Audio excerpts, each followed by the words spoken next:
So 22nd question, extracorporeal shock wave lithotripsy ESWL is most commonly used for the treatment of, so it is an easier one, so it is used in the treatment of urinary tract stones. So B is the correct answer. This needs no explanation. Now coming to the next question, 23rd question. Consider the following clinical features. Which of the above clinical features are related to the most brain tumor? So the clinical features are raised ICP, seizures, focal deficit and headache.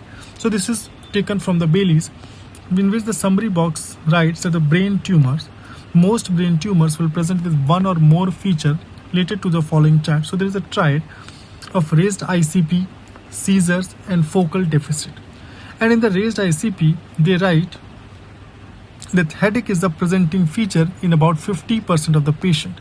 It is classically worse in the morning and around straining. So the three things, that is the raised ICP, seizure and focal deficit, it comes from the triad which is present with most of the brain tumors, and headache we talked about is present in about 50% of the patients, and the characteristic feature is that it is present in the morning and it increases with straining. So first is correct, second is correct, third is correct and fourth is correct. So all options are correct. So A, first, 2, 3, 4 are correct. So this was about the 23rd question. Now coming to the next question, the 24th question. It is again the repeat topic in the same paper. The most common type of brain tumor associated with the neurofibromatosis type 1 brain tumor syndrome is. So NF1, we have talked about it.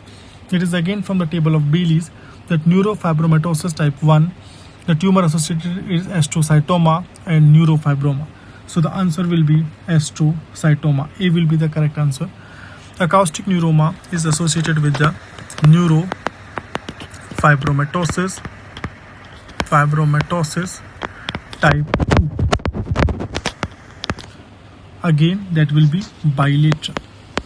Meningioma is again associated with neurofibromatosis type 2. So this was the correct answer. Coming to the next, which of the following are correct herniation via foramen of Morgagni? It occurs posteriorly in the chest. So this is incorrect. So posterior one will be the foramen of Bochdalic. This is anterior.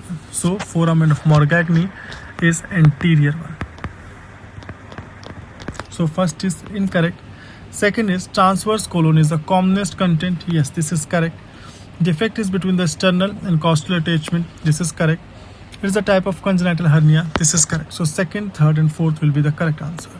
So second, third and fourth are correct answer.